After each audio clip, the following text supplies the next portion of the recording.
C ഇപ്പൊ ITCയുടെ കാര്യം നമ്മൾ നേരത്തെ ഡിസ്കസ് ചെയ്ത ഒരു പോയിന്റ് ഉണ്ട്, നോക്കൂ. അതായത് ഇപ്പൊ ഇവിടെ നിന്ന് ഒരാൾ എൻട്രി എടുത്തു 420 എൻട്രി എടുക്കുകയാണെങ്കിൽ ടാർഗറ്റ് 500 വെച്ചു എന്ന് വെച്ചോളൂ.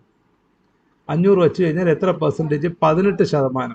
ഇത് ബ്രേക്ക് ചെയ്താൽ ITC ഓൾറെഡി ഒരു വലിയ ഹൈ വന്നു, അത് കഴിഞ്ഞിട്ട് അതിൻ്റെ മാക്സിമം അതിൻ്റെ ബെയറിഷ്നെസ് കഴിഞ്ഞു. മാക്സിമം ബെയറിഷ്നെസ് കഴിഞ്ഞിട്ട് തിരിച്ച് ഇവൻ ഇവിടെ നിന്ന് ഒരു കയറ്റം കയറി തുടങ്ങുമ്പോൾ കുറഞ്ഞത് 500 പോയിന്റിൽ എത്തുമ്പോൾ തന്നെ 20% അവൻ അവിടെ എത്തും. 20 കഴിഞ്ഞ് പിന്നെയും അടുത്ത് ഇതും കൂടെ ബ്രേക്ക് ചെയ്യുമ്പോൾ അടുത്ത് നമുക്ക് കുറഞ്ഞത് അടുത്ത ലെവൽ 500 കഴിഞ്ഞാൽ 580. കണ്ടോ, ബൈ അറൗണ്ട് മെയ് ജൂണിലൊക്കെ ആകുമ്പോൾ ITCയുടെ ടാർഗറ്റ് അറൗണ്ട് 580ലേക്ക്, ടാർഗറ്റ് അല്ല അതിൻ്റെ റേഞ്ച് ഒരു 580 റേഞ്ചിലേക്കൊക്കെ ITC പോവും. കാരണം അത്രമാത്രം പൊട്ടൻഷ്യൽ ഉള്ള സ്റ്റോക്കാണ്. അത് കഴിയുമ്പോൾ ആ റേഞ്ച് ഉറപ്പായിട്ടും പോവും.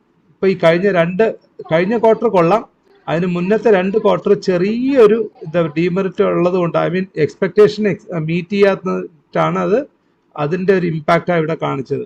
ഇനി അടുത്ത ഇമ്പാക്റ്റ് വരാൻ പോകുന്നത് തീർച്ചയായും ലാസ്റ്റ് ക്വാർട്ടർ റിസൾട്ടാണ് വരാൻ പോകുന്നത്. സോ ദിസ് ക്വാർട്ടറിൽ അത് ഇവിടെ എത്തും, അതിനുശേഷം ഇവിടെ എത്തും. 600 ആൻഡ് എബോ പോവും. അപ്പം തന്നെ എത്ര പെർസെൻറ്റേജ് ആയി? 600 ആൻഡ് എബോ പോയാൽ ഇപ്പം 600 വന്നാൽ തന്നെ എത്ര പെർസെൻറ്റേജ്? 40%, 50% അടുപ്പിച്ചായി.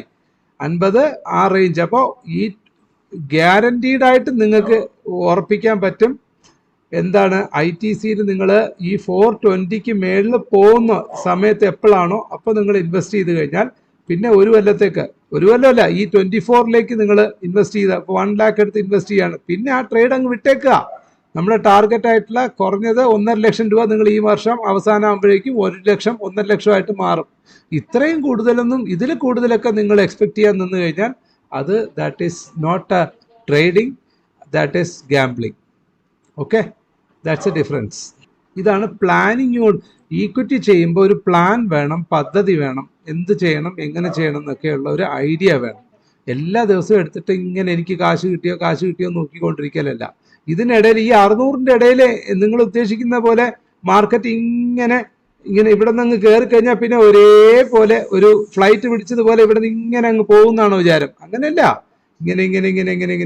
ഇങ്ങനെ അത് അപ്സ് ആൻഡ് ഡൗൺസിലൂടെ അത് കയറി വരും.